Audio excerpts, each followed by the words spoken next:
Il y a deux hypothèses qui s'opposent par rapport à la mort de Willy Ngoma. Moi, j'ai annoncé la mort de Willy Ngoma, j'ai dit qu'il est décédé à 3 h du matin. Mais dans certains salons, et vous allez même le voir sur les réseaux sociaux, il y a des gens qui estiment que Willy Ngoma n'est pas mort par drone. Il y a des gens qui rapportent que Willy Ngoma a été plutôt assassiné. Je me permets de vous donner leur point de vue, je donnerai l'autre point de vue et on va aller comme ça pour que ça ait de l'équilibre. J'ai vu des sceptiques ressusciter même un voice qu'ils attribuent à Willy Ngoma. Et dans ces voices, Willy Ngoma est en train de condamner l'assassinat de M. Magloire Paluku. Parce que vous savez, Magloire Paluku est décédé, il a été assassiné, il a reçu 7 balles devant sa parcelle à Goma. Et aujourd'hui, on ne sait pas quels sont, qui ont été les assassins, pourquoi Magloire Paluku a-t-il été assassiné, mais on sent que c'était un assassinat préparé parce que la personne qui a tiré sur Magloire Paluku avait même une arme silencieuse. Ce n'est pas une arme qui se vend dans le marché. On ne peut pas dire que c'était un crime crapuleux de quelqu'un qui vient, un voleur des mangues qui vient et qui a même le temps de rendre silencieux son arme. C'est un peu compliqué.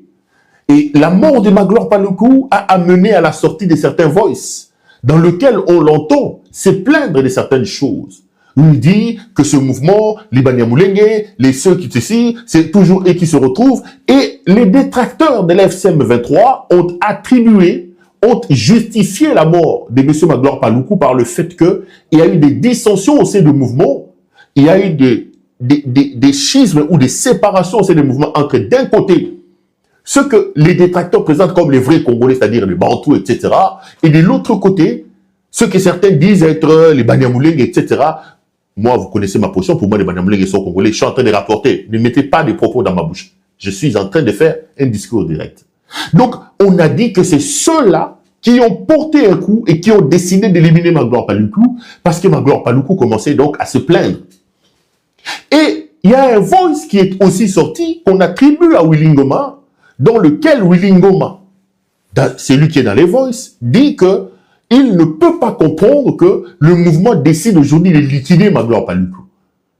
Que, écoutez, Bobo Mie, parlait en Swahili d'ailleurs, vous l'avez tué, etc., etc. Et j'ai vu aujourd'hui que la plupart des détracteurs, les ennemis de l'FCM 23, ou les opposants à l'FCM 23, disons-le comme ça, ils ont sorti cette affaire pour expliquer que, écoutez, Willy Ngoma, que vous voyez en public, était Willy Ngoma qui était aux antipodes, en coulisses. Regardez d'ailleurs, il s'est plaint.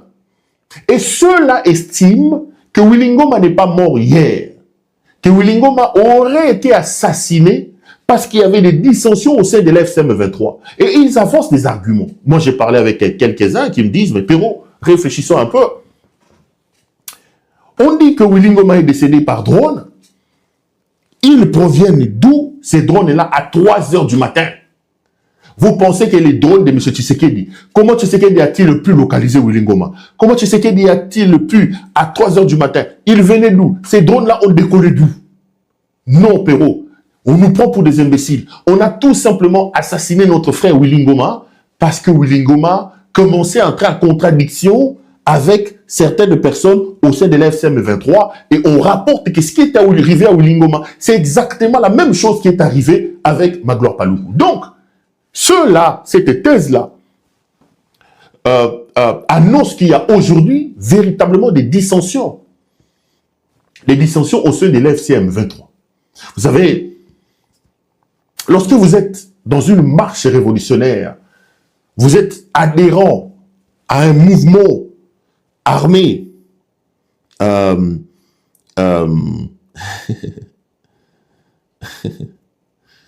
vous êtes adhérent à un mouvement armé et que vous arrivez à un moment donné, ça commence à donner l'impression que le mouvement est en train de stagner. C'est bon quand on avance, hein. Goma est tombé, Bukavu est tombé, c'est l'effervescence, Ouvira est tombé, maintenant on attendait qu'ils arrivent à Kalemi, qu'ils arrivent à ceci, mais à un moment donné, on a l'impression que les ambitions sont en train d'être cantonnées là. Il faut gérer les gens que l'on a à Goma.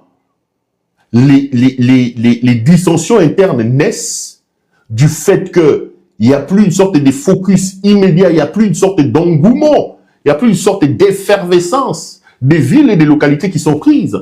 Vous êtes maintenant là calfeutrer quelque part, il faut trouver des mécanismes pour faire exister, coexister certaines ambitions, certaines frustrations des membres. Du coup, il y a des dissensions et même des antagonismes qui naissent au sein du mouvement. Et ils estiment donc qu'aujourd'hui, l'AFC M23 est dans cette hypothèse-là. Donc, cette thèse-là soutient que Willy Ngoma est même mort avant. Moi, j'ai discuté avec des gens qui me disent, Perrault, il est mort avant. Willy Ngoma est décédé avant. Parce que Willy Ngoma était en totale contradiction, était en froid avec les gens de l'AFC M23. Babomie, Balatissa Tshisekedi. Vous allez entendre ça. Babomie, Balatissa Tshisekedi. Rwandais, Batoana, Babomi, Willy Ngoma, parce que Willy Ngoma a se fait quitter de Baboma gloire Paloukou, etc., etc. Et d'ailleurs, ils disent que techniquement parlant, militairement parlant, on ne peut pas croire que Tshisekedi ait la possibilité, la capacité de faire décoller des drones à 3 h du matin, à 2 h du matin pour aller bombarder les positions où se trouve M. Willy Ngoma. Donc, cette thèse-là évoque un problème interne et parle d'une élimination liée à des dissensions et à des conflits au sein de l'AFC M23. Voilà. À côté de cette hypothèse-là, des ténors de cette thèse-là, il y en a ceux qui sont aux antipodes. Ceux qui disent que M. Willy Ngoma est bel et bien décédé. Moi, je vous donne les faits. Et je pourrais vous donner ma position. Je pense que ceux qui estiment que Willy Ngoma a été assassiné par les gens de l'AFC 23, que la mort de Willy Ngoma est un assassinat camouflé à un bombardement de l'AFC, ont tort. Ont tort. Parce que les éléments en ma possession démontrent que Willy Ngoma a été bel et bien à Goma. Willy Ngoma a été bel et bien à Goma cette semaine ici. Les gens l'ont rencontré à Goma. Voici les informations. Depuis quelques jours, ceux qui ont l'habitude de me lire, je vous prie d'aller regarder sur mon compte Twitter, @PerraultDouara1, ou alors sur les caméras de Perrault Douara. J'ai appris aujourd'hui à être très snel, comme on dit en néerlandais, ik ben snel, c'est-à-dire à être rapide en matière d'information, notamment sur X. J'ai relais la marche et la situation sécuritaire dans l'Est de la République. Et vous allez voir que j'avais déjà commencé à alerter depuis une semaine, à donner des informations, en expliquant qu'aujourd'hui, M. Tshisekedi, et je vous expliquerai comment est-ce que nous en sommes arrivés là-bas, M. Tshisekedi est en train de reprendre un peu du poil de la bête sur le terrain militaire et sur le terrain diplomatique. Il réussit avec la cascade qu'il a faite avec les États-Unis d'Amérique à figer le front, et ce petit temps-là lui a permis, par exemple, de se doter de ses drones. Ce qui fait qu'aujourd'hui, avec la reprise d'Ouvira, Tshisekedi fait décoller les drones, il a bombardé suffisamment dans les zones de Minembwe. Et sur le terrain, vous savez que le FCM 23 a un allié qu'on appelle les Twiraneros. Tshisekedi a récupéré beaucoup de localités entre le main des Twiraneros, notamment dans la zone de Minembwe. Grâce à ces drones, et j'avais commencé à les dire. Même ce qui s'est passé à Massissi, si vous allez sur le compte, vous allez vous rendre compte qu'effectivement, Tshisekedi avait commencé à bombarder. Willy Ngoma étant un communicateur, il a été appelé au front pour montrer effectivement les violations cessantes des cessez-le-feu. Parce que rappelez-vous que lors de leur rencontre en Angola, une décision avait été mise en branle, une décision avait été prise pour que le 18 février, qu'il y ait un cessez-le-feu entre l'AFC 23 pour permettre au président angolais, ayant reçu mandat d'entrer en contact avec tout le monde pour amener au dialogue, excusez-moi, il fallait obtenir donc ce cessez-le-feu. Mais sur le terrain, le cessez-le-feu n'est pas respecté. Et en grande partie par M. Tshisekedi, qui bombarde sérieusement. Donc, Willy Ngoma est donc arrivé à Massissi, et notamment dans la zone de Rubaya, pour non seulement, c'est un militaire, des opérations militaires, mais aussi pour des opérations de communication, au fin de démontrer que Tshisekedi est en train de bombarder des zones densément peuplées. Parce qu'en réalité, et c'est là que je donne raison à Monseigneur Cholet, lorsque l'on dit que l'AFC tue les gens, que le Rwanda tue les gens, que le Rwanda tue les gens. On donne une carte blanche à M. Tshisekedi. Mais aujourd'hui, Tshisekedi bombarde des zones où il y a des populations civiles, sans aucune distinction. Et il y a des milliers de personnes qui meurent par des drones et par des actions aériennes menées par M. Tshisekedi et son armée des FARDC. Donc Willy Ngoma a été dans ce sens-là. Lorsqu'ils sont tombés dans cette attaque de bombardement, hier, les bombardements ont commencé la nuit. Et mes caméras sont formelles. Dans la zone de Rubaya où se trouvait Willy Ngoma, aujourd'hui, il y avait aussi le chef d'état-major général de l'FCM 23, M. Makenga. Parce que vous allez vous rendre compte qu'aujourd'hui, on vous dit que Makenga est blessé. Il y en a qui disent que Makenga est blessé. Il y en a qui disent... Je ne peux pas affirmer que Makenga est blessé. Ce que je peux vous dire avec certitude, c'est que cette attaque des forces armées de la République démocratique du Congo, menée cette nuit dans cette zone de Rubaya, visait aussi, entre autres, M. Makenga. Et Makenga en a échappé belle. Il a suffi d'un petit rien. D'ailleurs, j'ai discuté avec certaines sources qui m'ont dit que Makenga a eu la chance de quitter les lieux où on bombardait pour aller se cacher dans une église qui était à côté.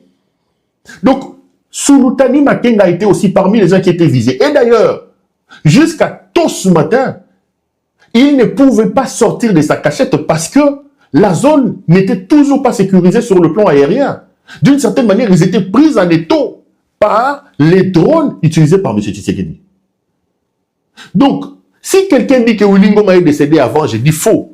Willy Ngoma est arrivé sur les lieux et lorsqu'Mpake Koti, son cortège, parce qu'il devait quitter les lieux, son cortège a été pris par une attaque des drones et il est décédé dans cette attaque-là. Willy Ngoma n'est pas décédé seul. Il y a une bonne dizaine de personnes qui sont décédées avec lui par ces drones kamikazes que M. Tshisekedi a utilisés.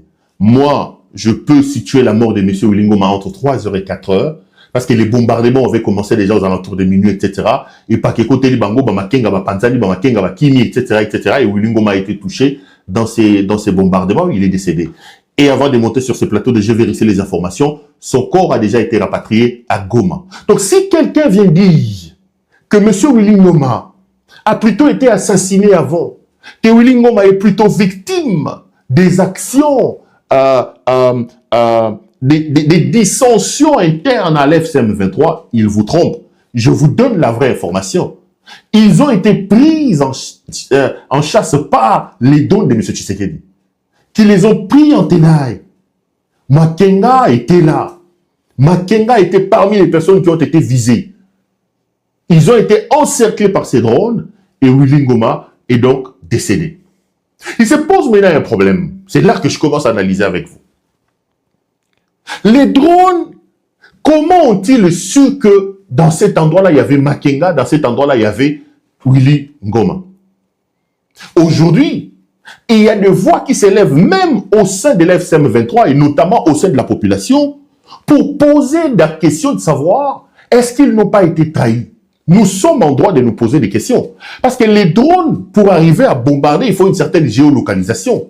Comment les gens qui ont été en mouvement, les gens qui sont en mouvement, peuvent-ils être localisés au point d'être bombardés? Il revient donc aujourd'hui à l'FCM 23 de se poser des questions, d'étudier la question de l'infiltration. Parce qu'en réalité, M. Tshisekedi est tout simplement un bandit.